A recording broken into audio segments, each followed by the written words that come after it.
They gathered on the edge of the harbor set, where once the freight train's horn had roared and steel had buckled beneath the night sky.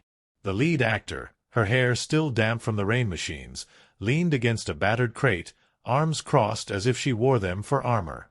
Beside her stood the pathologist, hands deep in the pockets of a lab coat stamped with smeared ledger ink. They were flanked by the stuntman, his smile softening the hard angles of his face, and the stranger, leaning forward with a pocket watch dangling between two fingers as though it were both talisman and burden.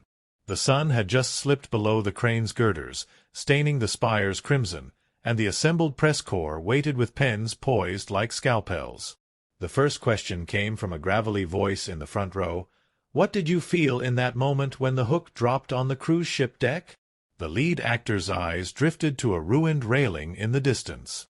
She closed her mouth once, then spoke quietly. "I felt the weight of every close call I'd ever laughed off. In that second, I understood the power of small choices, where you place your hand, where you step, because one misstep can swallow the rest of your life." A murmur rippled through the camera's shutters. That glimpse into her character's heart, honed by both stunt rehearsal and quiet reflection, became the defining soundbite. Audiences later quoted her on social media, citing the most human reasons to fear steel. Next came the pathologist, asked about the ledger's significance. She tucked a loose spiral of hair behind her ear and held the press corps in simple stillness. "That ledger," she said, voice steady against the evening's hush, "is a history of debts none of us asked to inherit, but all of us signed unknowingly the moment we took our first breaths." She tapped a finger to her heart, then to her lips. "It taught me that what we study in jars and slides is not merely cells, but stories, stories that demand testament beyond any label." Her words lingered, and critics later lauded the interview as an eloquent reminder that science and soul are never far apart. The stuntman, ever the jester, was asked if any take had made his pulse hammer through his chest. He grinned, knuckles tapping the crate's splintered wood. "Try vaulting over that crane hook on a real rig with no blue screen to catch you," he said, shaking his head as if still feeling wind blasts. He mimed a leap, legs coiled and then springing. "That first take nearly sent me sailing into the bay. I remember thinking, if this kills me, make sure it looks epic." The assembled journalists laughed, but afterward that line trended among stunt aficionados, "If this kills me, make sure it looks epic." Behind them, the stranger let a clockwork tick fill the silence before sharing pieces of his character's origin, drawn from interviews and folklore. "He was conceived as a keeper of debts," he explained, "a man who learned that bargains with death aren't paid once but collected across generations. Every time I said a line, I imagined the ledger pressing against my ribs, reminding me that speech itself can be currency." He tapped the watch's side, and the clicking echoed like a heartbeat. His measured cadence turned the press event into performance art, and later, film scholars cited that interview to explore the ethical weight actors bring to roles steeped in myth. After the official session, select cast members boarded a launch to the city's inner harbor, where a VIP audience awaited an early screening. The actress who played the rogue engineer, never officially billed in the credits but beloved by fans, passed out commemorative pocket watch lapel pins, each etched with tiny runes. She watched the film's opening derailment projected onto a warehouse wall, shadows rippling across her face. When the sparks flew in slow motion, she sighed, "I still feel the thrum of metal underfoot," and a half-dozen festival-goers near her murmured their own stories of near-misses, forging bonds across shared terror. That night, a cast Q/A followed, dimmed by strings of Edison bulbs stretched above shipping containers. Questions flew. What was the single hardest day on set? The lead actor's answer was direct, filming the flooded subway chase at 3 a.m. "My lungs burned, my boots clung to muck, and the lights flickered like they wanted to plunge us into darkness. It felt like swimming through a nightmare." The pathologist chimed in, "We had to dive into the water tanks, no stunt doubles, and every take reminded me how precious air is." Cameras caught a ripple of empathy across the audience. They weren't watching actors recite lines, they were witnessing survivors relay confessions. An impromptu surprise arrived when the director invited Signal, the cat, to join the on-deck festivities. As the feline padded onto a crate, cast and crew broke into delighted applause. The cat paused by the stranger's feet and looked up as though approving of his performance. A journalist swooped in with a kiss on its head, and the feline, unfazed, accepted its moment of stardom before vanishing beneath a coil of mooring rope. That cameo made headlines. Phantom Cat steals the show, and the beloved Signal became a symbol of how unscripted moments can transcend even the most meticulously plotted page. Audience reviews poured in the following days, captured in vox pop interviews outside theaters. One film student, tear-streaked and wide-eyed, confessed, "I thought I knew horror, but I've never felt water machines rain against my chest, or heard rain fall so loud that my popcorn rattled." A retired engineer, leaning on a walker, said, "That train sequence brought me back to '58, when I saw a wreck that left a scar on my hand for life. I haven't felt that shake since, and it was glorious to live it again on screen." Teens waxed about the stuntman's leaps, writers gushed over the pathologist's ledger lines. A conspiracy podcaster on the spot declared, "I'm checking my family tree now. Watch out for ancestor accidents." Social media amplified these voices. Hashtags like #RainInYourChest and #TicketToDread trended. TikTokers reenacted the chandelier collapse in living rooms with hanging lamps and silk confetti. Memes spread of the stranger's watch ticking ominously, captioned, "Time's up in 3, 2, 1. Fan art flooded Instagram. Neon-lit rails snaking into desert sunsets, silhouettes of the cat in the mist, stylized ledger pages bleeding ink. These images felt like secular stained glass, each panel refracting the film's iconography into communal devotion. Critics wrote think pieces about how the film's cast as crew dynamic, actors performing stunts, scientists on screen, and unscripted mishaps preserved, had evolved horror toward documentary authenticity. They dissected the red carpet interviews for subtext, finding in every answer a trace of collaborative spirit. Filmmakers cited the production's willingness to embrace accident as a template for future projects, proof that planning and spontaneity can dance in harmony rather than clash. At midnight screenings, audiences howled with adrenaline. The wine and cheese crowd from the VIP launch mingled with late-night revelers clutching energy drinks.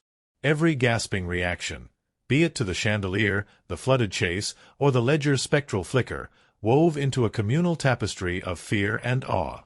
Viewers shared laugh quivers over the cat cameo, sighed relief at the ritual's final catharsis, and whispered gratitude for the cast's candor, confessions of authenticity rare in celebrity soundbites.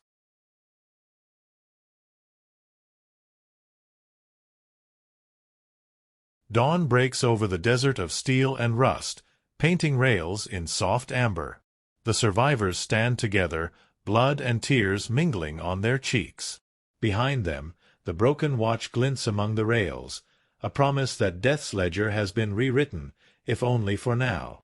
As they descend to the waiting world, they carry scars both seen and unseen, and a fragile hope that the bargain struck atop that crane has granted one more sunrise. This tale pulses with cosmic dread and human resilience, with every death trap meticulously engineered to reflect the character's buried regrets. It reminds us that life's margins are razor-thin and that survival demands both courage and sacrifice. With impossible accidents that unfold with balletic precision, ancestral echoes that bind the present to the past, and a final gambit that defies the ticking clock, this film redefines terror as a lesson in mortality, one that we live to repeat until our final destination. Twilight draped the desert in violet shadows when the freight train roared into view, its headlamp a glaring eye in the gathering dusk. Sparks leapt from wheels kissing the rail, and steel groaned as if the engine itself strained against some unseen burden. In that tremor of metal and starlight, fate whispered its promise: no soul escapes unscathed. Watching from a lonely outcrop, a lone traveler drew in the night air, senses alive to the train's deadly promise. But fate waits for no witness. In a heartbeat, the rail fractured beneath the next car, the sleeper ties snapping like brittle bones, and the train shuddered into chaos. Twisted metal, flaming timber, and the echo of desperate screams marked the opening of our story, not as mere spectacle, but as harbinger of a terror written in steel and blood. Days later, the city's skyline gleamed under harvest-orange twilight, as if nothing had stirred in the wasteland beyond. Here, a different engine of destiny gathered steam, a luxurious cruise liner, its hull polished to mirror the setting sun, and its decks alive with laughter and clinking glasses. Tonight, old friends reunited for a celebration of survival. The former athlete who once defied a career-ending crash, the forensic pathologist who'd viewed more corpses than most mortuaries, the daredevil stuntman who toyed with death for sport, and the enigmatic stranger whose smile unsettled even the most stalwart grin. Under canopies of marigold and fairy lights, they toasted to second chances and fresh starts, unaware that the currents of life flowing beneath them carried a darker tide. The party swelled as the ship glided into open water, waves lapping like reluctant rhythms against steel. Champagne fountains arched spectacularly, and the sound of applause rippled through grand salons decked with artful sconces. Yet in the engine room below, cables hummed under unaccustomed strain, valves hissed in protest, and the pathologist's keen ear caught an undercurrent of discord in the steel's song. She paused mid-sip, the flute of bubbly raised to her lips, and frowned at the distant thrum of concern. Moments later, on the promenade deck, a grand staircase shuddered like a wounded beast. In an instant, the handrails snapped free of their anchors, cascading into a savage avalanche. Screams ruptured the night as bodies tumbled into dark concourses, the promise of a party transformed into the mechanics of terror. In that mad scramble for safety, the survivor's true test began. The stuntman, nimble as a cat, vaulted over broken railings even as the deck buckled beneath him. The healer-turned-pathologist, shaken but steeled by her knowledge of mortality's vagaries, scrambled through corridors where lights flickered like dying stars. The athlete, braced with a splinted arm, clenched her teeth and guided the stranger, his expression pale with an impossible prescience, toward an emergency hatch. In the bowels of the ship, they found a dangling crane hook swinging with lethal intent, snapping bright arcs of steel across the bulb-lit space.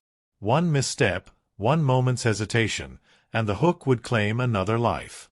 With precision born of desperation, the pathologist jammed a crowbar into the cable's grating, freezing the hook's pendulum long enough for them to slip through a scuttled panel into the night's embrace. Once on the lower deck, the sea itself became a specter. Lifeboats slid from their davits with the hiss of cables under oil-slicked strain, but many buckled or plunged into dark waves at odd angles, forcing would-be survivors into the icy abyss. The athlete led a race across heaving decks, her prosthetic and splint adding a staccato urgency to every step. Salt spray mixed with the port floodlights, painting her face in wet highlights as she kicked open rusted doors, each coordinate bringing the quartet closer to the gangplank. Their feet slapped wet steel as the liner pitched in the open swell, but at last they tumbled onto a floating life raft, the pathologist's voice rising above the roar. "Count off. Breathe. We're not done yet." Dawn broke over the tremulous sea in a wash of coral and gold, and rescued survivors drifted toward an awaiting harbor. Unsteady dockhands found the pathologist clutching her satchel of medical supplies, the stuntman laughing in delirious relief, the athlete shivering but triumphant, and the stranger gazing back at the distance where the liner lay half-submerged, a tomb in miniature. Disorientation mingled with relief as they stepped onto the concrete quay, laying claims to life's second act. Yet even as they pulled each other from the raft, none appreciated how closely they'd looked into death's wide-open maw, and how, centuries ago, that same maw had spared ancestors whose blood coursed through their veins. Their reunion sprawled across seaside cafes and hurried calls to distant relatives. The pathologist scanned cadaver logs and death certificates, noting a dozen cases eerily mirroring their own escape. The athlete excavated family journals, where an uncle survived a factory blast when a copper pipe inexplicably buckled, only to perish a week later in a car crash that mirrored the train's derailment. The stuntman found dispatches of a long-ago motorcycle stunt gone wrong, yet the performer walked away, only to drown days later in a flood that swept through his hometown. Each tale bristled with the same pattern: narrow survival followed by a crash more precise than chance. In the months that followed, they convened in a wind-swept loft overlooking the port, its windows broad portals onto the sea's restless heart. Maps sprawled across tables, peppered with thumbtacks marking sites of near-deaths. The railway wreck in the desert, the cruise liner tragedy, a collapsing crane in an urban scrapyard, the fatal swing of a dangling hook. The stranger produced an old ledger, pages yellowed with age, listing names, dates, and incidents with immaculate record. His voice trembled as he read an entry detailing a century-old train inspector spared from a boiler explosion, only to vanish months later in a construction accident. With each revelation, the quartet grasped a multiple-generational curse. Survival was never final. It merely delayed the ledger's balance. Driven by both dread and necessity, they launched an investigation into ancestral archives, poring over grainy photos and faded news clippings. Late nights dissolved into dawn as they cross-referenced events, discovering that each surrogate ancestor had labored in crucibles of calamity, only to die in accidents scripted with inhuman precision. The pathologist's eyes glistened in the desk lamp's glow as she whispered, "They cheat death once, but the debt comes due." The athlete, fingertips tracing the ledger's looping script, nodded, her voice taut, "We have to rewrite the terms, or we all perish." Hushed plans took shape beneath a blood-red moon. They sought to anticipate death's next move, identify the sequence of near-misses that spelled doom. A code emerged, a water-based calamity, a structural collapse, a mechanical betrayal, each step following ancestral footsteps. It all pointed to a theater of fate, the abandoned railway yard where the original derailment occurred, now a twisted skeleton of rusted tracks and skeletal train cars. Under flickering spotlights borrowed from the port's idle cranes, they vowed to return the ledger to its ledger, cancel the debt by confronting the ruins where destiny had first been written. Their expedition to the railway yard began with careful reconnaissance. The stranger led them through tangled rails, his lantern casting a single iron beam across corroded sleepers. Each footstep echoed like a warning. Here, centuries of accidents whispered among twisted axles. The pathologist knelt before an overturned tanker car, her gloved hand tracing the dent where an engineer's near miss had left a half-melted mark. The athlete tested her balance on a rail bent under age, imagining the ride that derailed by unseen fracture. The stuntman circled a platform once built for routine inspections, now buckled by neglect yet poised to unleash precise calamity with a single misstep. At the stroke of midnight, they found the original switch lever, its handle gone, replaced by a jagged stub. The stranger produced a crafted replica, a tool fashioned from the shattered watch casing he carried, ticking not in minutes but in mortal pulses. As they fitted the lever into the mechanism, the rails quivered under their weight. Beyond the glow of their lanterns, shapes shifted among the cars, old freight wagons that groaned as if the very metal yearned for the chance to writhe again. Heartbeats quickened as the athlete pushed the lever. The rail section ground into a new alignment, a gesture of hope that destiny might yet be unraveled. But then the ground trembled, not from new tracks, but from a distant rumble, a freight train bearing down on history's curve, its whistle a dire lament. They froze, breath caught in their chests, as the roar of wheels grew deafening. The pathologist's hand hovered over her phone, ready to call authorities, only to remember that no phone lines could halt the script written in steel. In that charged crescendo, they faced their first true trial: flee to safety and watch the ley lines of fate snap back, or stand their ground, risking everything to wrench the ledger's contract from death's cold hand. Their eyes met in the lantern's glow, resolve, dread, and the unflinching need to choose.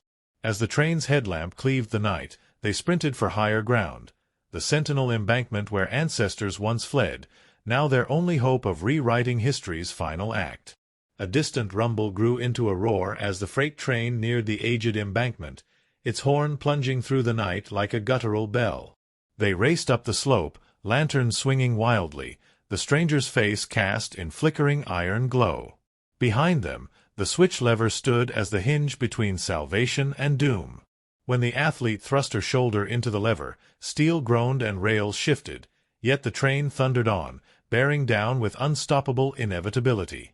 For a heartbeat, hope glimmered, perhaps destiny's course could be rerouted. But as the train's light swallowed the switchyard, they understood that fate's ledger demanded more than mechanical trickery. They tumbled into the refuge of a rusted caboose, breath ragged, hearts pounding in unison with the engine's piston thuds. Inside, graffiti-spattered walls and tangled wires formed a sanctuary of dust and neglect. The pathologist pressed a trembling palm against the caboose door, listening to the train's wheels grind past, each rotation etching a countdown in her mind. "The switch," she whispered, voice brittle. "It answered our plea but not our debt." The stranger pulled the ledger from his coat, pages fluttering like wounded birds. "We must confront the contract," he murmured, turning to the group with an intensity that burned through the dim light. "Everything hinges on the next step." As the train faded into the distance, its whistle a forlorn lament, they fled toward the skeletal station house where they had first discovered the ancestral journal. There, under a sky swirled with fog and starlight, they laid out their options. The ledger demanded retribution in blood or release through ritual. The pathologist recounted the text's final passage, a ceremony of symbol and sacrifice, conducted where steel meets soil at the track's end. The stuntman, ever the thrill-seeker, padded silently to the rails, treasuring each creak of iron as if it were his heartbeat. The athlete, splint still bound tight, traced the journal's diagrams in the dirt, circles intersecting with crosses, blood sigils, and cryptic runes. The ritual's choreography demanded courage they could barely muster, yet they knew evasion was no longer possible. They built an altar of broken ties and rusted spikes by the derelict signal tower. Lanterns flickered in the fog, casting long shadows that danced like specters across the ballast. The pathologist bore a ceremonial blade, once a surgeon's scalpel, its edge honed by knowledge of flesh and mortality. The stranger held a vial of crimson liquid, its contents drawn from a generation's worth of near-death's remnants. Each survivor drank the bitter draught in turn, sealing their bond to the rite. A silence deeper than absence fell, broken only by the wind's low moan. The athlete raised a hand, voice quivering as she spoke the incantation from the old engineer's journal, words that trembled in her mouth like fragile glass. No sooner had the final phrase fallen than the ground trembled beneath them. The rails buckled, twisting into gnarled shapes, and the signal tower shuddered as though caught in a storm's grip.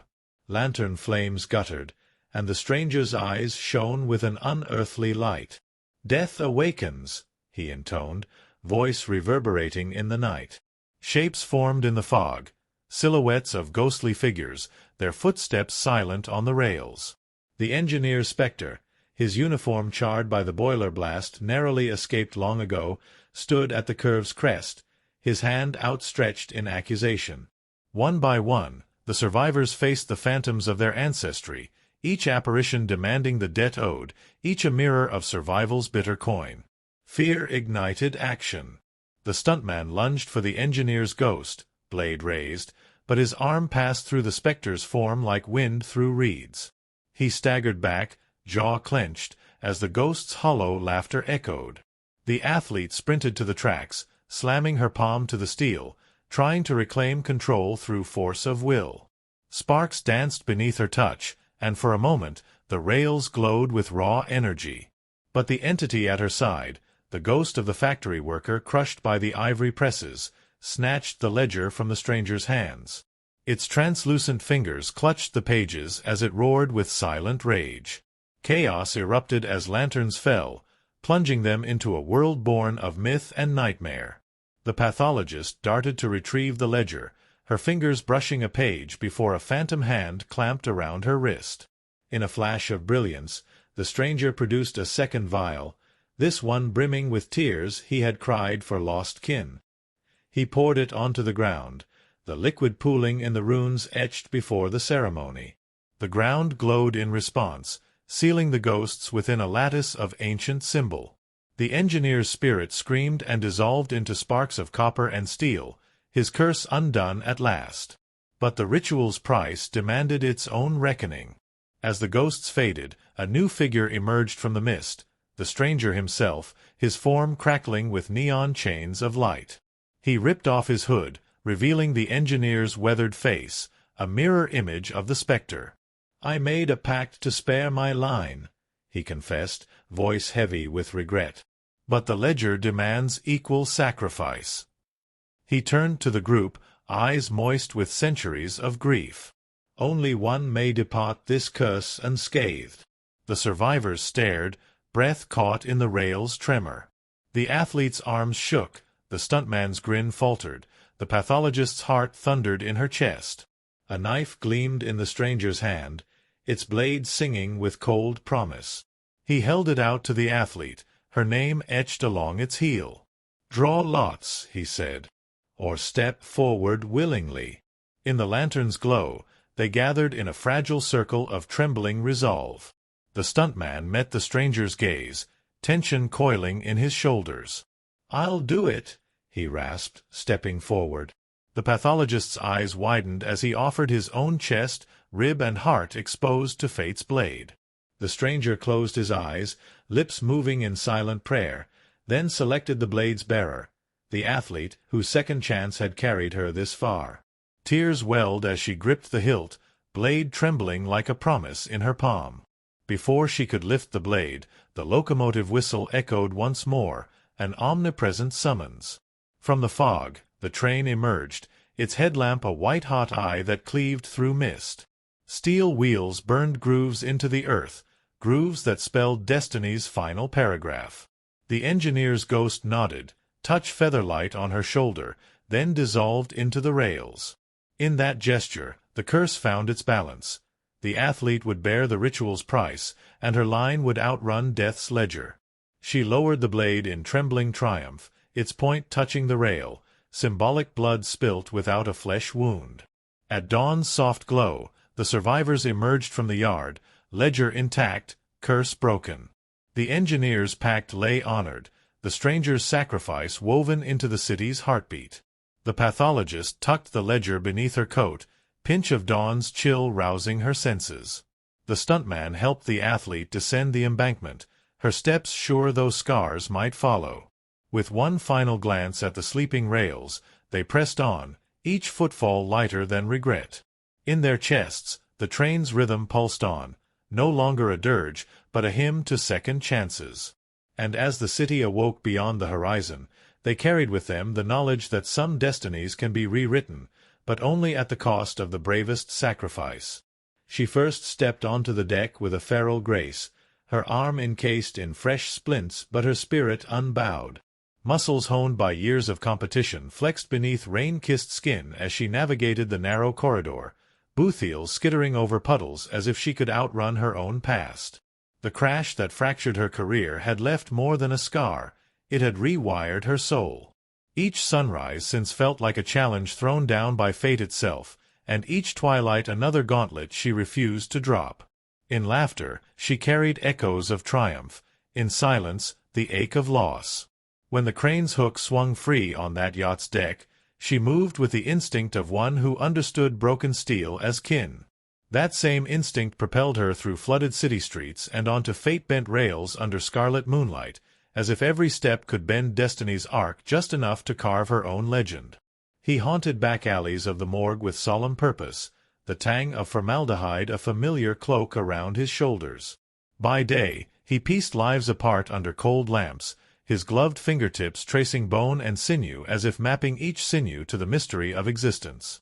By night, he chased the living with equal fervor, hunting for patterns in near-miss tragedies, compelled by a promise he whispered at every autopsy, that death's final whisper could be caught before the echo faded.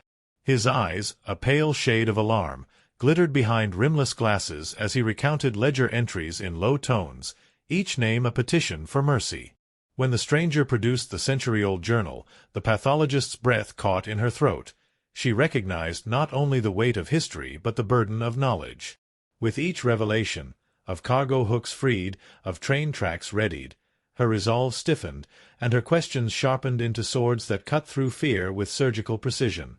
He arrived on every scene like a living stunt reel, his silhouette framed by explosions of flickering spotlight and metallic debris.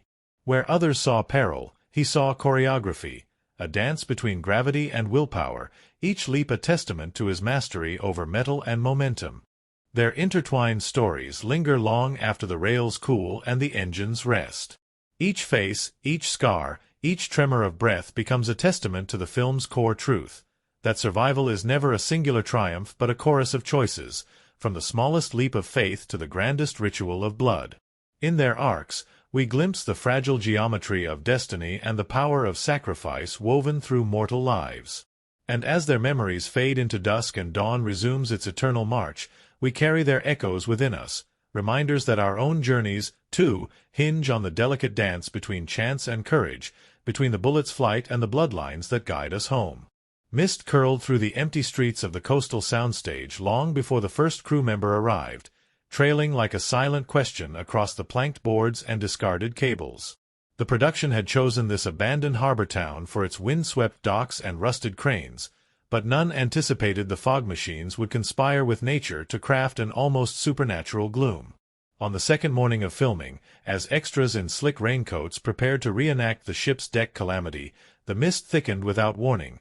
Rolls of vapor coalesced into what looked like human forms drifting among the crew. Cameras captured the shapes for one frantic take. Then technicians discovered the fog controllers had glitched overnight, leaving the machines on automatic in echo mode. The footage, eerie and unplanned, made its way into the water-spilling prologue sequence, granting the ship's doomed passengers a spectral audience no script could conjure. Castings for the reunion scene yielded more than talent. They unearthed a familiar face drawn from an entirely unexpected quarter. The foreman in charge of transporting the antique locomotive props had once dabbled in community theater, and at the last minute he was asked to step into the role of the surprised train engineer in the opening prologue flashback.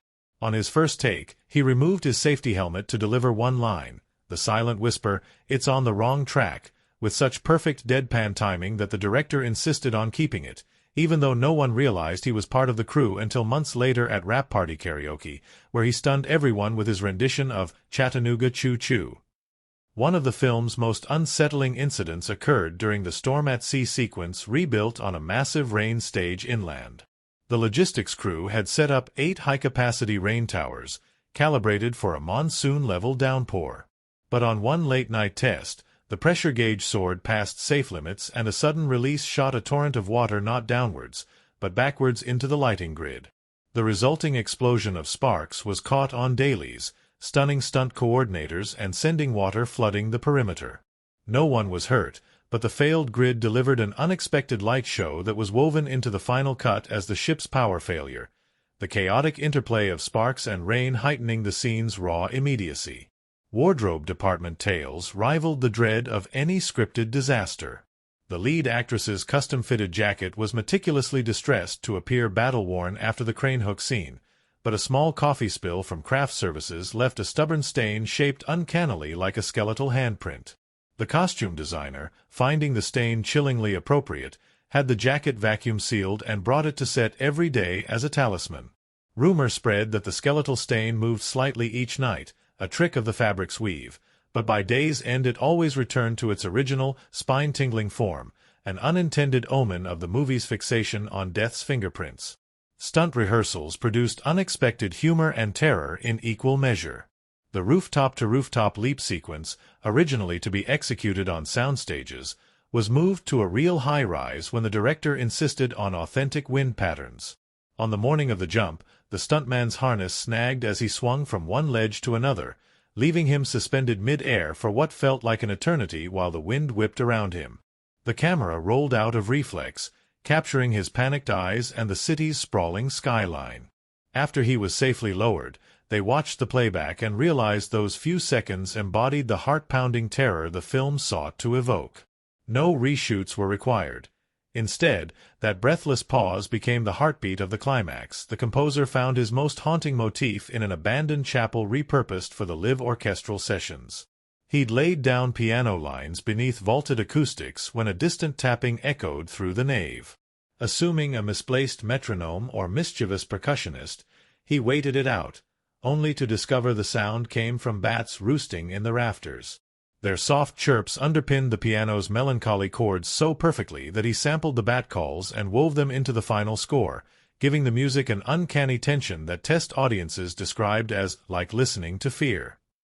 The sound team spun gold from everyday noises.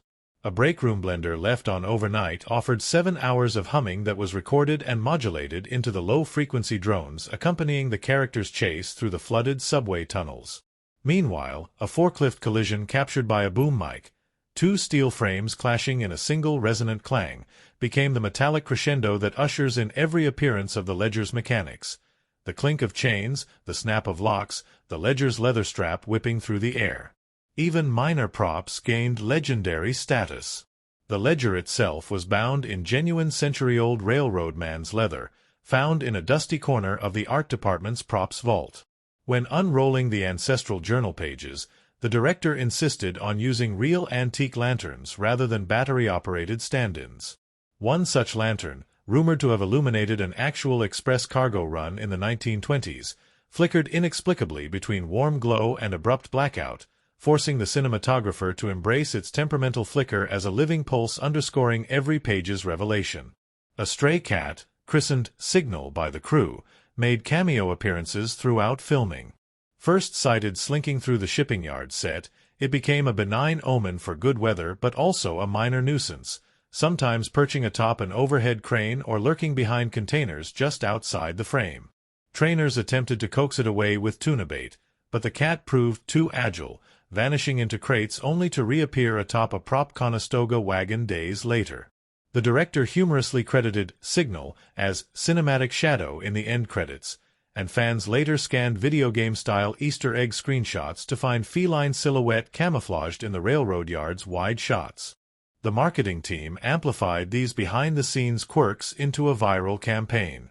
A GIF of the cat's silhouette against the flickering chapel candles trended under #SpotSignal, while pictures of the skeletal Stein jacket circulated with captions like, "Wear your scars with pride."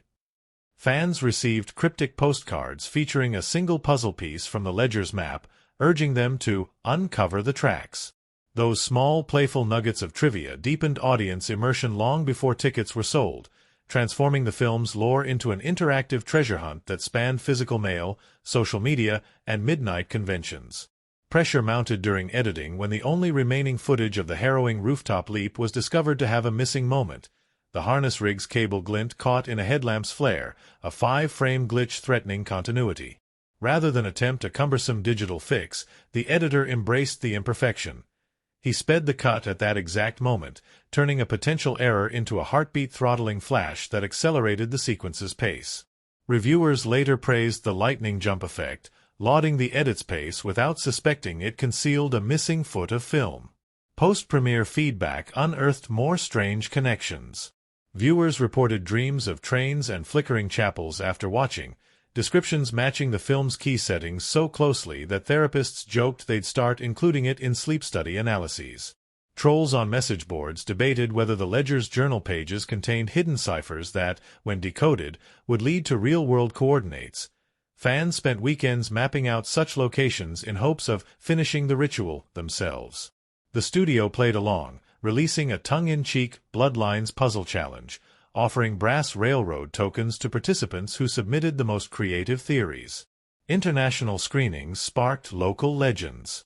In a small coastal town where the film's port scenes were shot, audiences claimed that the harbor lights would dim in unison during the diner scenes, as though the film's spirit swayed the electricity. Electricians there insisted nothing was wrong with the grid, but the whispers persisted. At a festival in Madrid, a retired railway conductor saw the opening prologue on a giant screen and wept, recalling the very train line where his brother had once survived a derailment.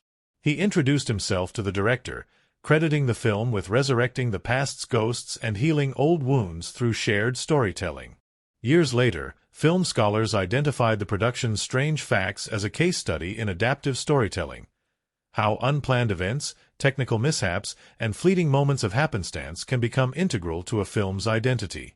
Conferences featured panels titled From Fog to Frame, Embracing Mistakes as Magic.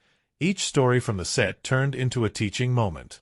Final Destination, Bloodlines, became shorthand for the alchemy of cinema, proof that on-set oddities, far from hindrances, often fuel a film's soul. In the end, the strangest fact is simple.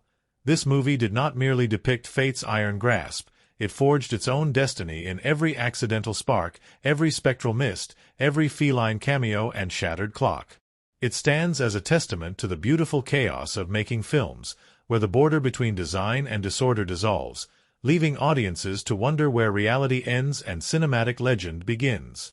Under the wash of orange dusk, the film's opening freight train derailment reverberates not simply as kinetic spectacle, but as a thematic overture to the story's meditation on inevitability. Critics seized on the sequence's masterful choreography, steel wheels sparking like desalinated stars against desert rails, praising the way camera angles shifted from wide vistas to tight-close UPS of flaring embers. In their analysis, they argued that this prologue served as a sonic and visual manifesto. Life's trajectory, once set in motion, bends toward its doom with mechanical precision. The derailed cars, once symbols of industrial progress, become icons of broken promises, their twisted steel a testament to the hubris of control. Audiences, too, responded viscerally, with theater houses erupting in collective shudders at each crunch of metal. By marrying technical bravura with mythic portent, the film invited viewers to hear not only the train's shriek, but the pounding pulse of fate itself. When the survivors' reunion on the cruise liner turns lethal, the film pivots from public calamity to intimate terror. Here, directors and critics alike noted a deliberate tonal shift. The opulent decks and giddy laughter become claustrophobic arenas where death's unseen hand reconfigures party tricks into death traps. The champagne fountain's violent collapse morphs from festive sparkle into geyser of destruction, an allegory for how celebration can mask precarity. Critics lauded the staging of the hanging crane hook, suspended over polished teak floors, as a masterstroke of dramatic irony. Objects intended for leisure transformed into tools of annihilation. This inversion resonated emotionally. Test audiences reported heightened anxiety when the camera lingered on beams and cables. Reviews highlighted that the sequence demonstrated the film's central thesis, that safety is an illusion, and every pleasurable abstraction can be reframed as a prelude to horror. At the heart of the narrative lies the pathologist's discovery of the ledger, a centuries-old record of near-deaths and inevitable reprisals. In critical circles, this ledger emerged as a potent symbol, representing both the weight of ancestral sins and the inescapability of cosmic contracts. Scholars dissected its pages as narrative DNA, encoding patterns repeated across generations. When the pathologist first traces her fingertip along the ledger's margin, reviewers noted how the frame's macro lens magnifies her touch, evoking the intimacy of confession. The ledger sequence became a focal point for discussions of narrative determinism. Does free will exist if our fates are written in the margins of a cursed book? Audiences connected deeply with this dilemma, sharing social media threads on whether the characters, or by extension, we, can rewrite fate's manuscript. The mid-film chase through flooding streets crystallizes the film's thematic resonance with existential dread. Critics applauded the sequence's blend of practical rain effects and high-speed cinematography.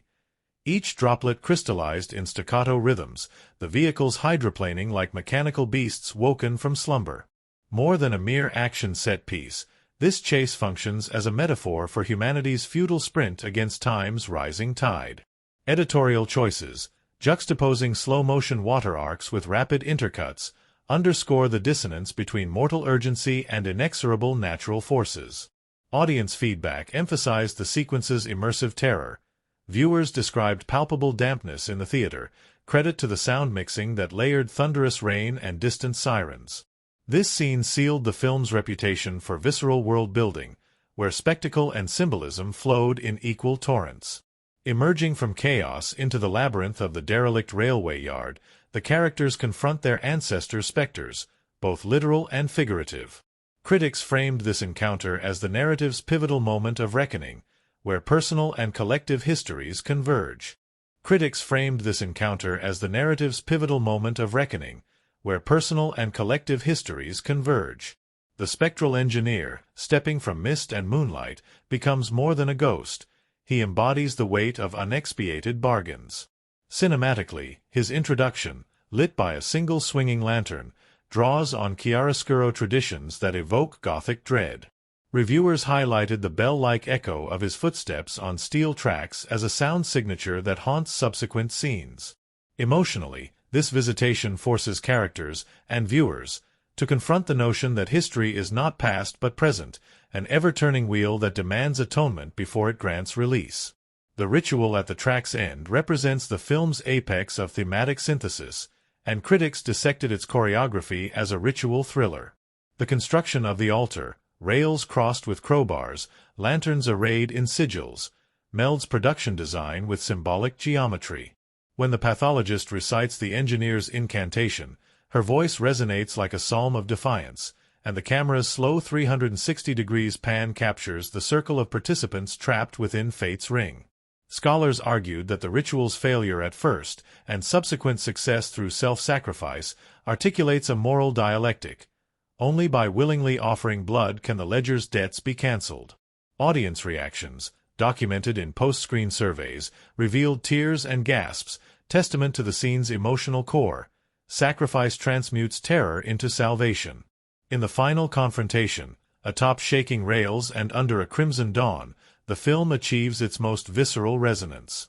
Critics lauded the interplay of dynamic camera work, handheld shots that waver with characters' fear, intercut with aerial sweeps conveying vertigo, and the relentless score that pulses in sync with heartbeats. The engineer's final nod, visible in the mist, reframes the conflict as inheritance reconciled. When the athlete releases the pocket watch into the abyss, the slow-motion shattering of glass fragments becomes a coda to centuries of bondage. Reviews likened it to the breaking of chains, both literal and metaphoric. Audiences rose to applaud at this moment of triumph, underscoring the scene's power to transmute dread into catharsis. Post-release, the film's impact rippled through genre conversations. Critics assembled thematic roundtables on how its cosmic contract motif revitalized slasher tropes by infusing metaphysical stakes. Panel discussions compared its structural echoes with classic fatalism found in Greek tragedy, noting how our protagonists mirror Orestes and Antigone in their struggle against divine law. Film scholars penned essays on the film's alchemy of kinetic horror and moral philosophy, exploring how set design and soundscapes materialized abstract concepts of fate and redemption. Meanwhile, box office data revealed robust repeat viewings, suggesting audience eagerness to parse every detail of the ledger's coded patterns and to relive the train's metallic crescendo. Grassroots screenings further illustrated its cultural resonance. In ports and rail towns, local cinemas hosted Destiny Nights, pairing the movie with community forums on collective memory and reparative justice. Archivists displayed antique train manifests and local crash site photographs, inviting viewers to reflect on regional histories of industrial accidents. These events underscored how the film's narrative, though fantastical, tapped into real concerns about generational trauma and the structures that bind human lives to mechanics larger than individuals. In the end, the film's success lay in its alchemical fusion of visceral thrills with profound existential questions. Significant events: the train prologue symphony of steel, the cruise liner's sudden turn to carnage, the ledger's grim ledger lines, the flooding chase's surging dread, the spectral reckoning in the rail yard, the sacrificial ritual's emotional crucible, and the climactic release at dawn, each doubled as narrative beats and philosophical inquiries. Cinematic techniques: high-speed rainfall capture, immersive sound design, chiaroscuro lighting, ritualistic production design, rhythmic editing, did more than excite the senses. They gave shape to themes of inevitability, sacrifice, and redemption. Audiences and critics alike found in its frames a mirror for their own quests to rewrite personal ledgers, to face ancestral debts, and to grasp the fragile power of second chances in a world that charts its own path with clockwork precision. Mist curled through the abandoned harbor town long before dawn broke on the first morning of shooting, drifting among mounds of oyster shells and scattered ropes like a waking ghost. The crew arrived to find the set already alive with portent. Half-assembled quay structures leaned over the tide line, and rusted cranes loomed like ancient sentinels. Art directors hustled to erect storm-worn boards and planked walkways, but the real magic lay in that early fog. No less than 6 fog machines idled overnight after tests, set to echo mode by accident. As the cameras rolled on the freight train prologue, that natural mechanical haze wove itself into the shot, lending the scene a haunting, spectral quality that no storyboard could have anticipated. To preserve its eerie beauty, the director reframed subsequent scenes to embrace murk and mist, turning the harbor town into a dreamscape where the boundary between reality and dread blurred. Casting for the fateful reunion on the cruise ship added its own twist. The role of the washed-up stuntman went to an actor whose resume boasted nothing but community theater and one ill-fated school production of Julius Caesar. On arrival, he wielded a battered leather jacket scored with scorch marks, a personal relic from a failed motorcycle stunt he'd once performed in his backyard. Intrigued, the director incorporated the jacket into his character's wardrobe.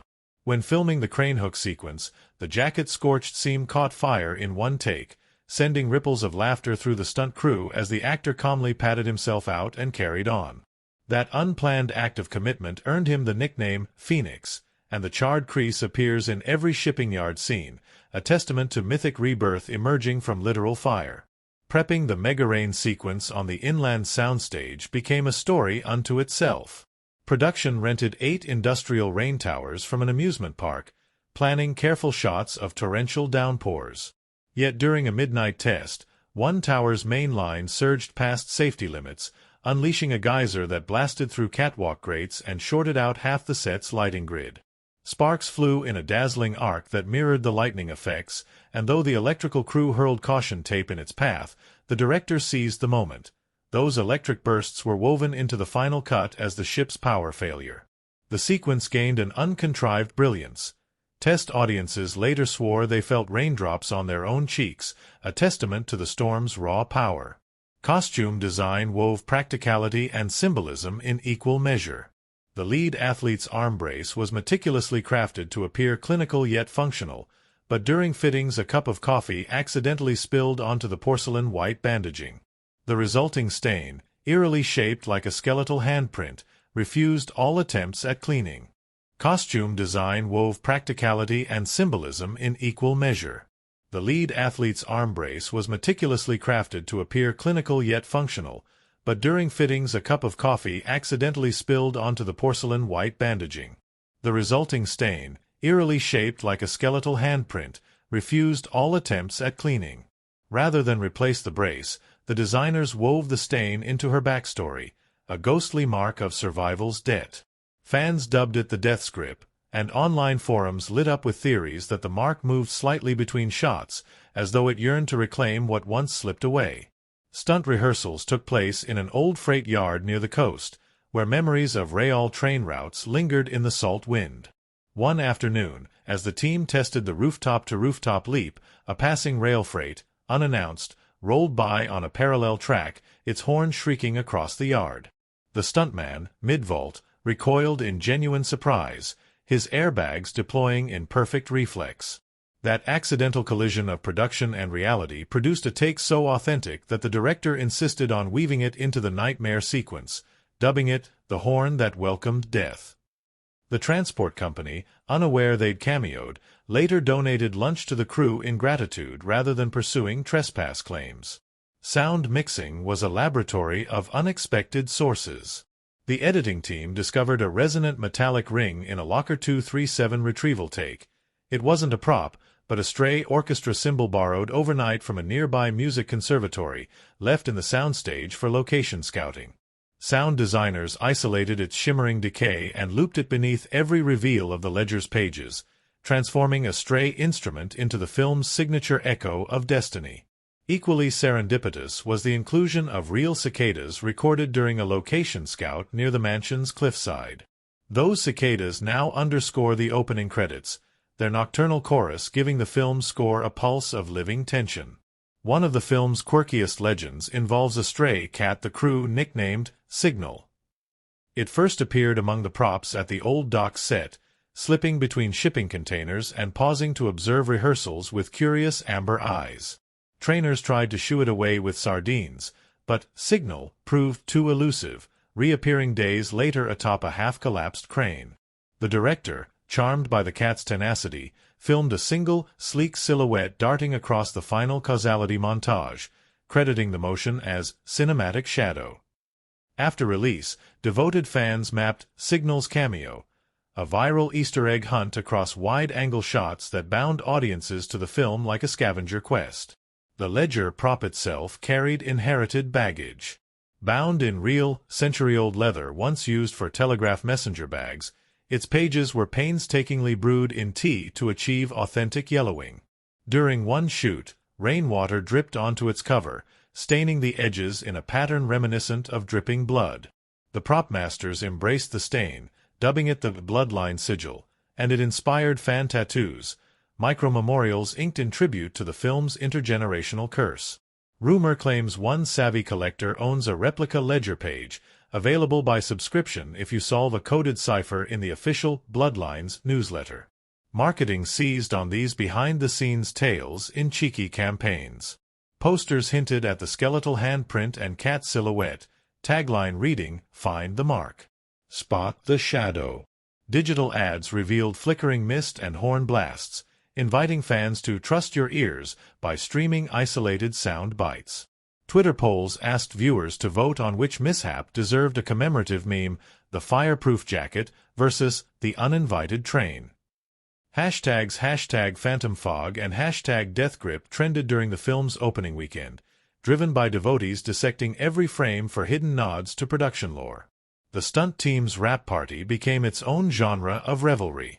They invited the entire cast to reenact key sequences in a derelict warehouse rigged with safe crash mats and fog machines. With cameras rolling on handheld phones, they staged low-budget tributes, lightning gadget fails, cat chases, and impromptu rain dances under hoses. The outtakes circulated on social media as the Final Destination bloopers, where the stark terror of near misses was reframed as communal celebration. Fans embraced it as proof that even the most chilling set pieces were animated by camaraderie. Post-release, scholarly panels dissected the film's inventive crisis staging.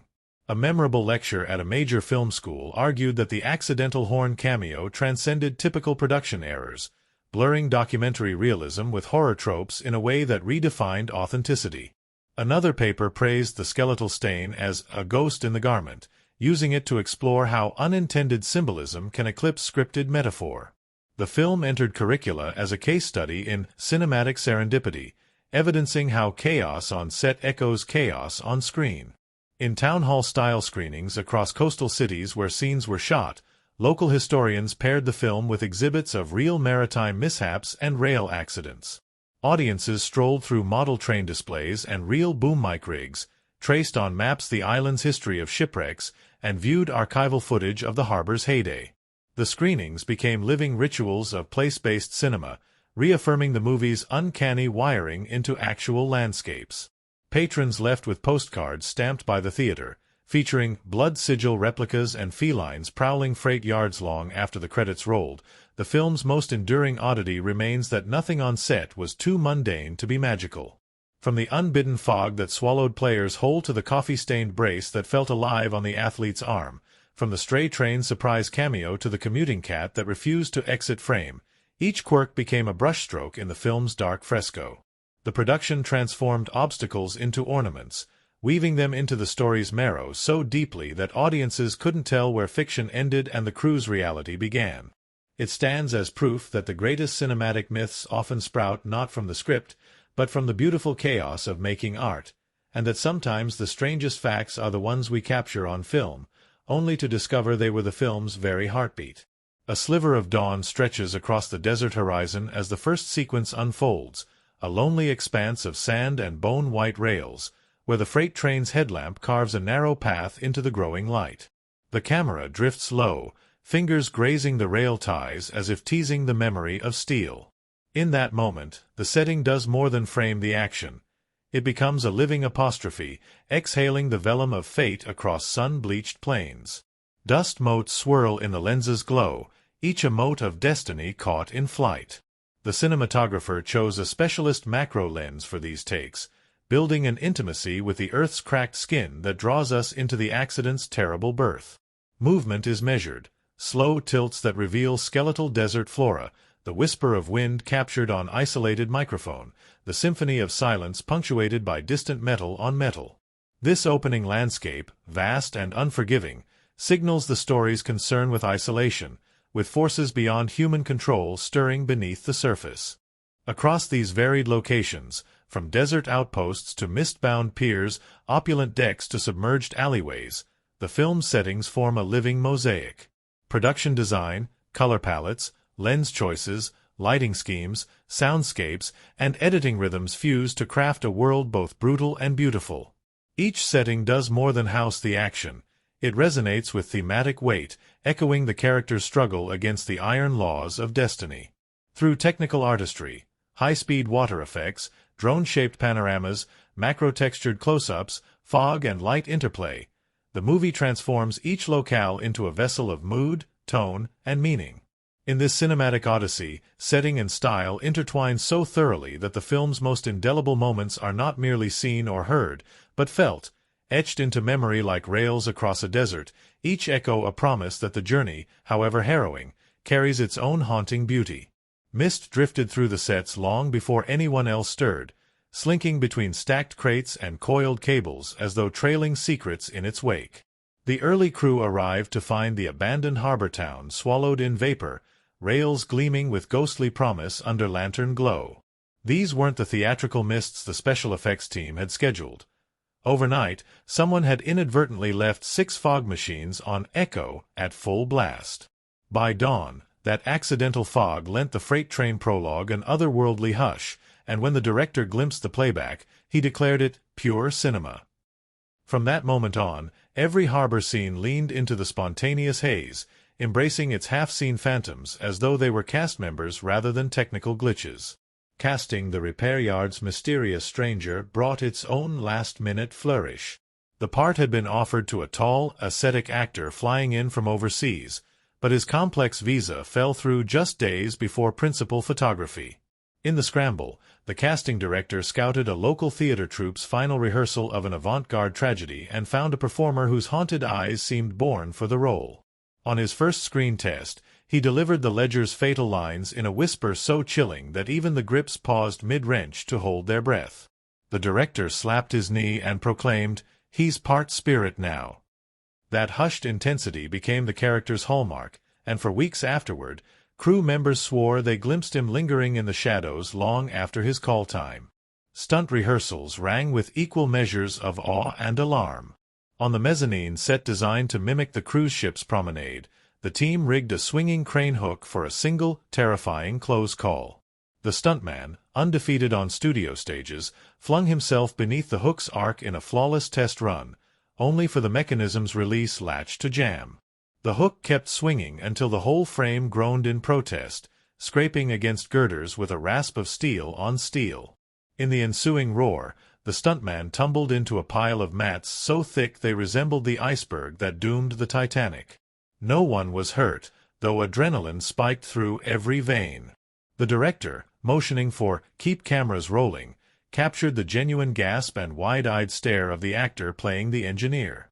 That single take, equal parts panic and relief, found its way into the film's final grip's-eye view shot, an unplanned homage to safety's razor-thin margin. Rain sequences demanded both ingenuity and humility. The production rented industrial-grade rain towers, towering piped rigs designed to unleash thousands of gallons per hour, but early tests revealed an unexpected challenge. The high-pressure flow, intended to mimic a monsoon, instead bent set railings and flooded adjacent soundstages through hidden gaps. One tragicomic dawn found the gaffer's coffee cart submerged ankle-deep, pastry boxes floating like debris in a suburban flood. Grips and electricians banded together overnight, constructing makeshift levees from plywood and sandbags, earning themselves heroic status among the crew. By the next take, rain cascaded in controlled rivulets, and that deliberate mastery of chaos yielded the drowning city scene's most visceral authenticity. Wardrobe carried its own curiosities. The lead actress's custom ankle brace, modeled after medical devices yet stylized for sleek action, arrived pristine to set. Within an hour, a stunt coordinator's spilled mocha left a stain shaped uncannily like a skeletal handprint at the brace's edge. The garment lieutenant, armed with stain remover, wrestled with biology and chemistry until conceding defeat.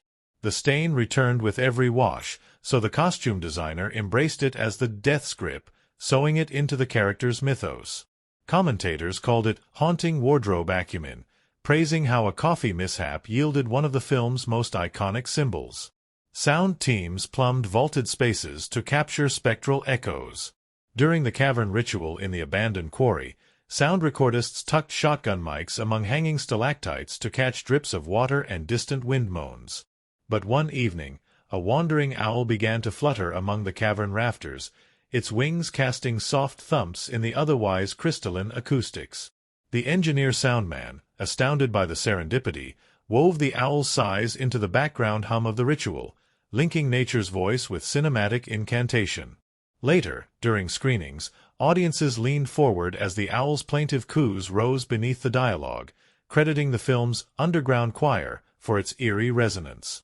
The set's resident cat, dubbed Signal, after the flickering channel that unveiled the ledger's clues, became an unofficial assistant director.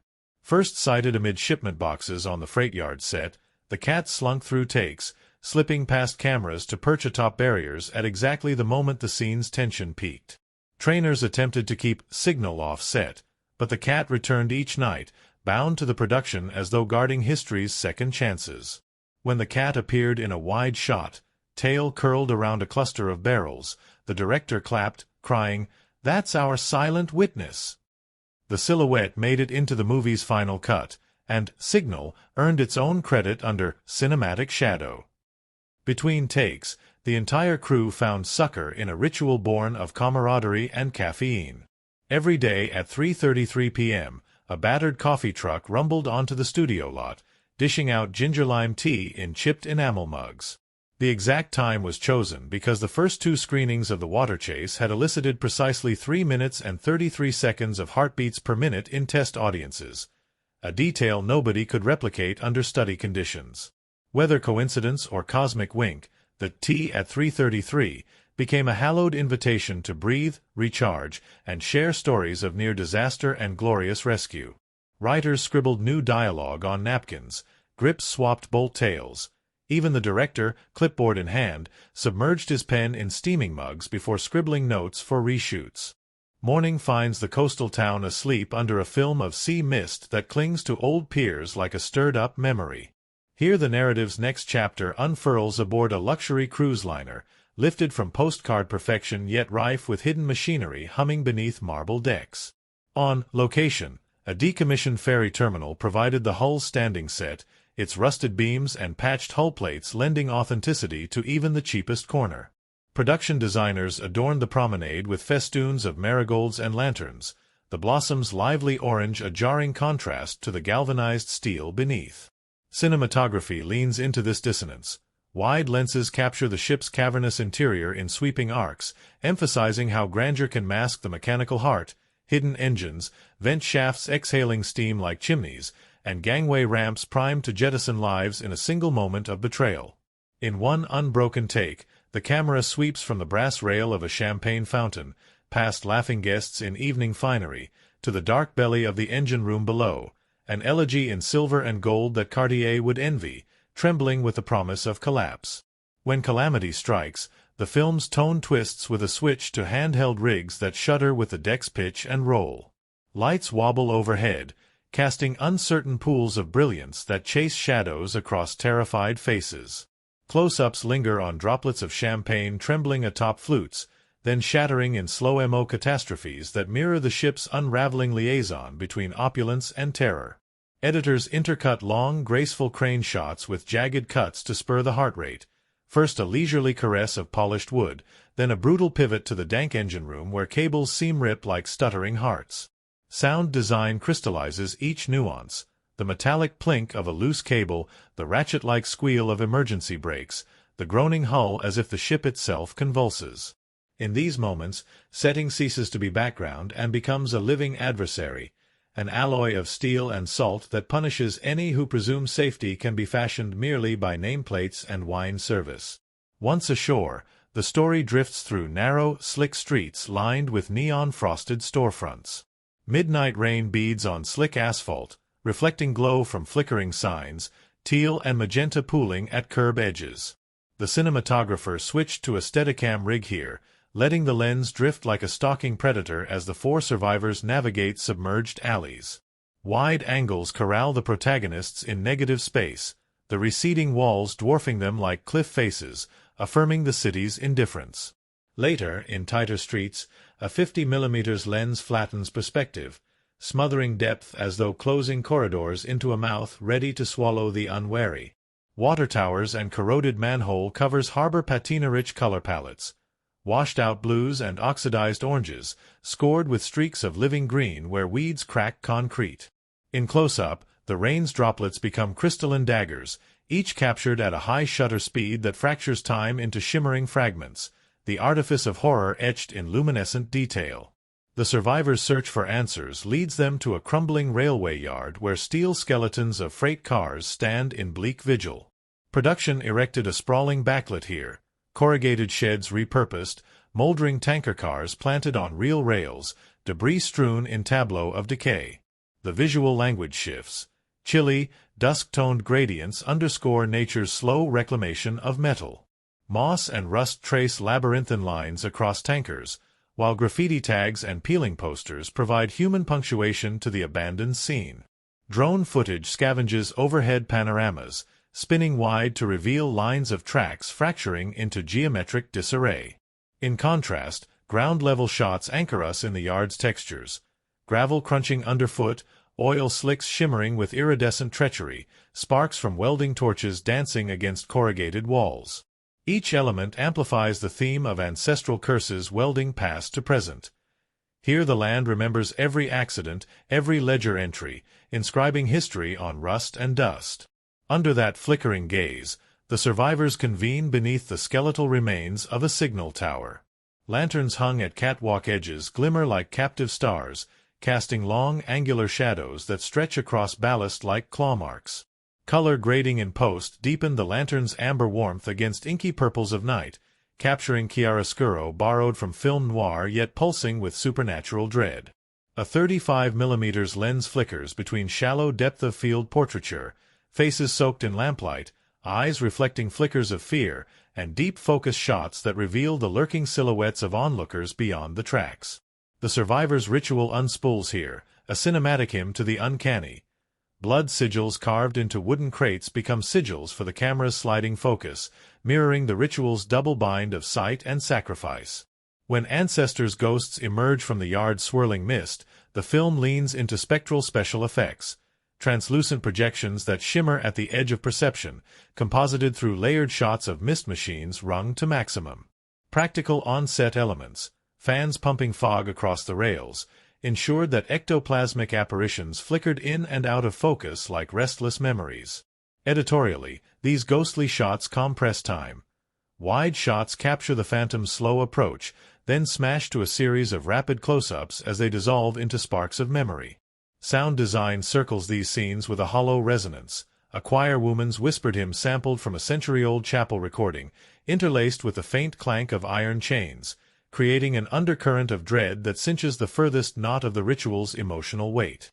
The cinematic climax atop the shifting embankment employs a dizzying blend of crane work, drone swoops, and handheld POV shots. As the engineer's spirit descends, the camera sweeps low along rails to trace the survivor's desperate climb, catching each foot scrabble as though mapping the soul's ascent. Cutting edges grow jagged. Mid-transition, a whip pan snaps from face to flash of steel, then back to the toll of lanterns. A rack focus pulls the pocket watch from foreground to background with ghostly precision, and match cuts across frames stitch the dancer's leap to the watch's flight. Rhythmic editing mimics the ledger's encoded tempo, a heartbeat compressed into the relentless tempo of cuts, each no longer than a single breath. This symphony of shutter flicker and crane arc transforms the setting into a crucible of resolution, where metal and mortar shatter beneath the weight of literal and metaphorical debts. Dawn's first gold floods the horizon as the survivors escape the yard, disheveled yet unbroken.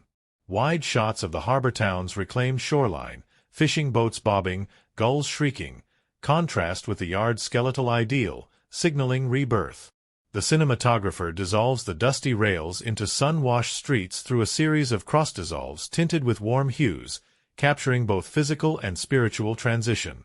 In a final farewell, the camera lingers on a single lantern, still flickering on the abandoned tracks, an ember of memory refusing to die. Its light dims but does not vanish, a visual ode to the film's core theme, that some truths, once kindled, outlast even the most harrowing of trials. Reshoots themselves birthed fresh legends. One infamous afternoon saw the planned car crash on the flooded subway set derail into a spontaneous water ballet. A stunt driver missed her mark by inches, sending the vehicle gliding across the shallow floodwaters in a smooth arc that drenched the lighting grid and sent hyperfocused beams scattering like underwater torchlight. Unruffled, the driver slowed the car, saluted camera 3, and motored back with a smile that shone brighter than any headlight. The director called "perfect take," and technicians later pored over the footage to replicate the unintended glide in the final cut, the catfish car, as the team christened it, because it swam through the set with feline grace. One of the film's most intimate moments came during the cathedral shoot for the musical score's recording sessions. The composer, seeking acoustics that spoke of centuries, booked a decommissioned church with vaulted ceilings. Beneath the sacred arches, musicians rehearsed a haunting motif on strings and woodwinds when a solitary church bell chimed, apparently connected to a century-old clock mechanism that still ran on clockwork windings. The bell's unexpected toll lent a majestic gravitas to the piece. When the sound crew reviewed the take, they found the bell's resonance perfectly aligned with a melody's crescendo. The composer wove it into the official score, granting the movie its clockwork lament, a mournful resonance that no digital synth could ever approximate. Marketing brought these tales to merch tables and fan clubs. A limited edition Bloodlines fund offered coffee mugs stamped with a skeletal handprint emblem. Online campaigns invited viewers to join the 333 ritual, posting snapshots of their tea breaks with the film's hashtags. An ARG, alternate reality game, challenged fans to locate signal cameos by posting time-stamped screenshots, unlocking downloadable concept art and behind-the-scenes podcasts. The viral buzz drove opening weekend coffers beyond studio forecasts. Social feeds blazed with flash gossip and cat-spotting guides, turning the film's production folklore into its most compelling selling point. Even editing carried unexpected serendipity. A missing frame in the rooftop crane battle, where the stuntman's harness briefly disappeared behind a lens flare, threatened to break continuity. The editor, instead of masking the glitch, embraced it. He sped the cut at that precise moment, transforming a potential error into a snap-cut shock that propelled audiences forward with jolted adrenaline. Critics lauded it as the lightning splice, praising the edit's kinetic ingenuity without suspecting its accidental origin. As the premiere neared, the crew reconvened on the very harbor set cloaked in dawn fog for a wrap celebration. Lanterns swung from girders, cables coiled like festive streamers, and the stray cat welcomed guests from its perch atop a shipping container. A montage of bloopers played on loop, the fireproof jacket's impromptu scorch, the catfish car glide, the train horn cameo, and the harness snag that sent the stuntman sprawling in ecstatic laughter. Laughter and shared pride echoed against steel and salt air, proof that the film's magic had been conjured not by perfect plans alone, but by the unpredictable artistry of challenges embraced, accidents immortalized, and a cast and crew bound by a singular electrifying mission to catch fate in their lenses. Long after the credits rolled, these behind-the-scenes tales of phantom fog, skeletal handprints, feline cameos, and underside-of-lens miracles lived on in fan art, convention panels, and scholarly essays. They became a testament to cinema's alchemy, where the unpredictable breathes life into scripted dreams, and where every misstep can gleam brighter than the most polished spectacle. In the end, the strangest production's facts revealed a truth more profound than any special effect, that filmmaking's real magic unfolds in the unplanned, the unscripted, and the moments when art and accident dance in perfect accompaniment. Fog clung to the rails like a living shroud, filling the gaps between sleepers with whispered promises of the inevitable. In that mist, the film's first theme, Fate's inescapable pull, revealed itself as more than a narrative device. It became an atmospheric force pressing on every frame. From the opening derailment in the desert, Metal on Metal spoke of histories written in steel, reminding viewers that some stories spin themselves long before characters ever step into view. Each spark off the wheels hinted at a path preordained. Sparks that traced the rails were not random, but signposts of destinies already composed in the ledger's ink.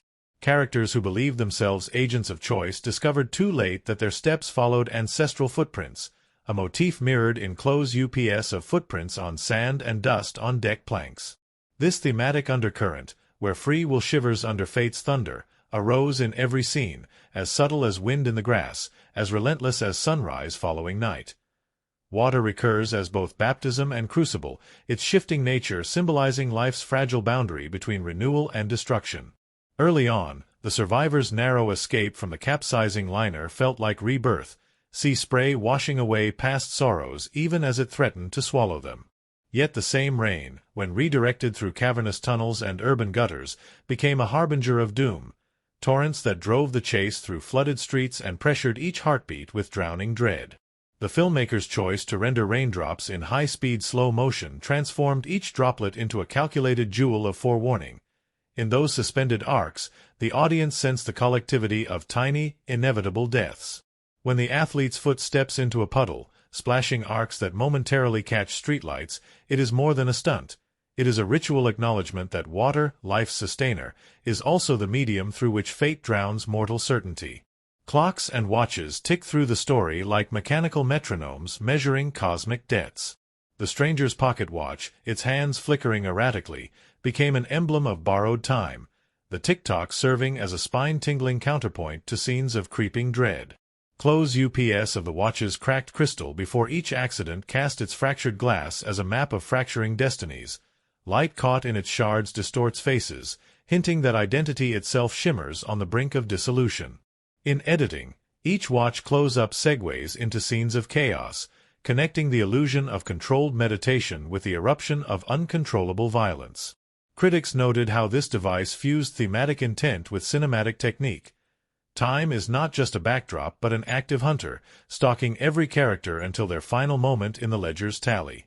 Tracks and trains stand as potent symbols of linear destiny. Steel rails stretching into the horizon suggest both promise and peril, paths laid down with human intention that yet lead to unknowable ends. The survivors' pilgrimage back to the derelict railway yard becomes an odyssey into the heart of their own genealogies, each track intersection mirroring a choice point where fate tapped its ledger.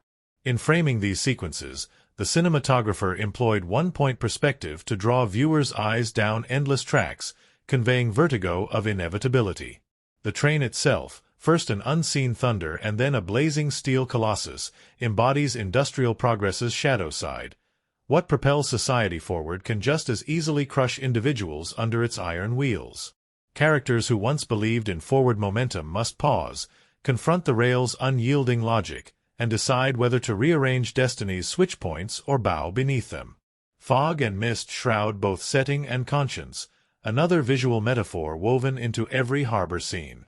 In the nautical sequences, deck lamps refract through swirling vapor, painting dancers of light that flicker like half-remembered dreams. This liminal space, neither day nor night, neither clear nor opaque, parallels the characters' moral ambiguity. As they navigate mist-caked docks and ghostly storage yards, their own motives blur. Is survival an act of courage or of selfishness? The cat signal, appearing at the edge of every foggy scene, symbolizes both guidance and enigma. Its silent, pale eyes reflect the murky boundary between knowing and unknowing. In production lore, the cat's cameo was spontaneous, yet on screen its presence feels prophetic, a living sigil of the unknowable. Viewers often cite the cat as the film's spirit guide, coaxing attention to the spaces between sight and perception. Shadows and light perform an elegant dance across every locale, a chiaroscuro that underscores the tension between hope and despair. In the cavern ritual, lanterns cast amber pools that tremble on stone walls inscribed with ancestral glyphs, each flicker suggesting that ancient truths demand respect lest they revert to terror. The night street chases use stark neon glows and phosphorescent wet asphalt to sculpt scenes of moral complexity. Villains appear in sharp silhouette, their outlines exaggerated by shifting colors, while heroes often stand in liminal seams of half-shadow, their intentions as flickering as the lights around them. The colorist's palette, teal and magenta for tension, sepia and gold for moments of fragile unity, imbues every frame with thematic resonance. Memory may glow warmly, but reality often glints with harsh, artificial hues. Symbols of blood and sacrifice punctuate the film's darkest turns. The ledger itself, bound in leather darkened with literal rainwater stains, becomes a repository of ancestral renditions of doom. When characters trace the ledger's pages, the camera shifts to macro focus on inkblot sigils that resemble blood flowers, a haunting reminder that each name corresponds to splintered life. In the climactic ritual, wooden crates and bent crowbars arranged in geometric formations evoke both sigils and sutures, tools to stitch fate anew. The pathologist's ceremonial scalpel, once used for dissection, is repurposed into an instrument of penance, its blade catching lantern light as though poised between mercy and judgment. Audiences drawn to horror often speak of the ritual's emotional crescendo, where the thematic interplay of blood tribute and ancestral debt finds its most potent summation.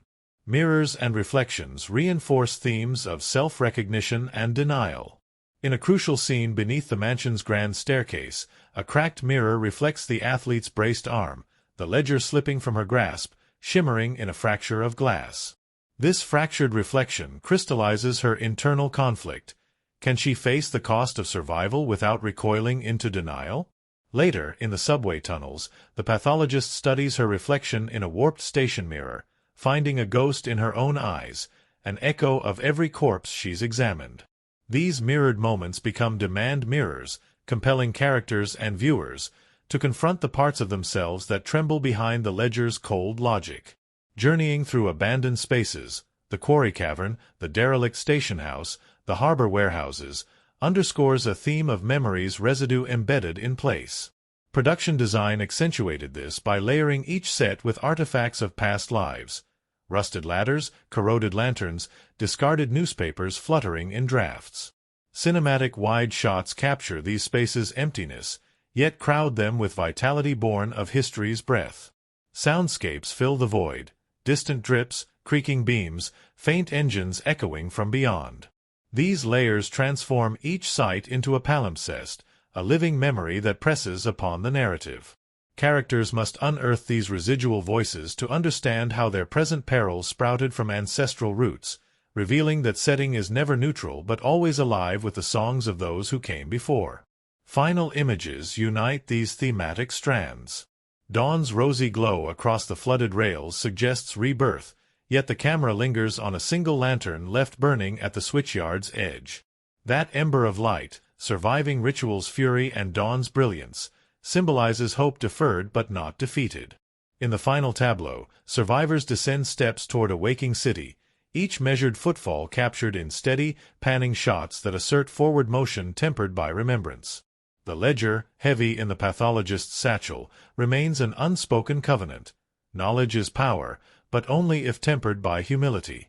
As the camera pulls back to reveal the harbor's full expanse, the film's visual language communicates its ultimate truth. Places hold stories, symbols shape understanding, and themes, woven from light, shadow, water, steel, and wind, are the silent currents that carry us toward our own horizons. Even as they tug at the rails of destiny laid before us in the pages of ancestral ledgers, dawn broke over the desert like the first fragile note of a requiem as cameras rolled on the shattered rails.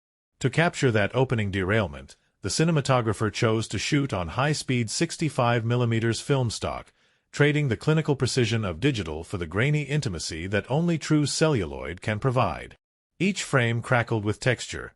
Sand motes danced in the wind, steel glowed with hot friction, and every ember, sparks flung skyward as wheels slipped loose, blazed like miniature suns in the smoky haze. By firing at 60 frames per second, the sequence stretched time, suspending metal's death throes into a slow, irresistible ballet. When projected at standard 24 frames per second, the effect felt dreamlike and dire, forcing audiences to live each metallic screech and timber snap as though frozen in gravity's tight embrace. The box office buzz that followed was immediate. Film buffs praised its cinematic poetry, and word-of-mouth trailers, clipped in theaters as slow-mo teasers, drew curious crowds eager to witness the alchemical fusion of art and disaster. Moving from sand to sea, the crew constructed a full-scale ship deck on water tanks deep in the inland studio lot. There, the director experimented with day for night at twilight, using HMI lights rifled through blue gels to simulate moonlight across churning waves. A Steadicam rig tracked the 4 leads across the promenade, its fluid motion conjuring the gentle roll of an ocean liner, until that roll snapped into violent panic as cables snapped and hooks swung. Editors intercut these long, graceful takes with whip pans to handheld cameras below deck, heightening the sense that cutting from order into chaos was as swift as the tug of a single cable. At the box office, many cited the cruise ship's calamity as their must-see single sequence, and after the film's release, audience surveys placed it among the top jaw-clench moments of the summer. Sound design turned the ship's opulence into a killer's playground. Foley artists draped GoPros near bow thrusters to capture low-frequency hums, then sampled those recordings to underscore the ship's hidden heart, an ominous bass chord that bubbled beneath cocktail chatter and orchestral strings. When the grand staircase collapsed, the sound team layered multiple tracks, the shudder of iron, shards of glass snapping like brittle bones, and a subwoofer tone tuned to 29 Hz, below conscious hearing but felt in the chest as a visceral punch. Moviegoers reported vibrations that rattled teeth, and exhibitors noted a boost in concession sales, with patrons reaching for popcorn to calm jittery nerves.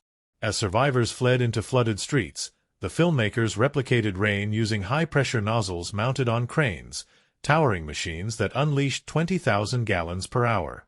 To maintain clarity in wide shots, the DP backed the shutter speed to an eye-catching 1/500th freezing each droplet into a gleaming jewel. Yet for intimate close-ups, the shutter slowed, allowing rain to blur around faces in ethereal ribbons. The editor wove these contrasts into the chase's heartbeat, cutting between sharp bullet-time drops and creamy, painterly cascades. Fans on midnight showings later laughed at posts claiming the outlines of raindrops spoke to their souls, a testament to how meticulously crafted storms can tap into audiences' primal fears. In the derelict railway yard, production designers reclaimed real freight cars retired from service. Each was stripped to bare metal, then corroded with chemical accelerants to craft layers of oxidation more nuanced than any paint job. Inside, racked leather seats and rosined control panels told the story of decades of anonymous labor, ghostly echoes the cinematographer exploited with a mix of tungsten and LED spotlights. By bordering scenes in half-light, the frame bled into shadows, and wide-angle lenses distorted perspectives to evoke vertigo. Critics praised this setting as a character unto itself, crediting the film's most immersive environment with sparking theories that the yard's third rail carried a charge of destiny. The climactic ritual relied on low-budget ingenuity. With no room for lavish CGI, the effects team used practical rigs, rain machines fed through fire extinguishers to craft rolling fog that kissed lanterns' edges, while mica dust particles suspended in the air caught spotlights to mimic swirling uncanny energy. When the engineer's ghost appeared, a combination of retro projection onto translucent screens and animated matte overlays lent the apparition a flickering, half-real presence. Post-production colorists dialed the ghost's hue toward desaturated cyan, setting it apart from the lantern's amber warmth. Festival judges lauded this blend of in-camera magic and digital polish, dubbing the ritual a triumph of low-tech horror art. Across these technical achievements, editing sculpted narrative tension. The first assembly ran 4 hours, a sprawling odyssey of dread and discovery. Test audiences survived with popcorn in laps, yet venue managers cringed at showtimes cut to 2 hours and 20 minutes. The final cut paired excess, tightening the cruise ship act, rearranging the submerged chase's beats, and speeding up the yard's tableau, while preserving key moments of breathing room. Intercut reaction shots, close-ups of characters' widening eyes, gave viewers space to feel their own pulse. Marketing leaned into the tight edit, advertising every second counts, and lines snaked around multiplexes as moviegoers vowed to witness the razor-sharp choreography firsthand. Soundtracks sold separately soared on streaming platforms. The composer's fusion of field recordings, bat echolocations from an abandoned chapel session, recorded cicadas from the quarry, and amplified industrial hums, blended with orchestral strings to create a score as elemental as the film's themes.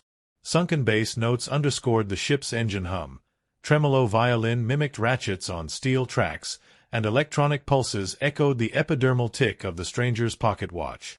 Fans hailed the soundtrack as a heartbeat in C minor, and it landed in the top 10 among horror film scores, its vinyl pressing selling out at conventions before the cinema runs closed.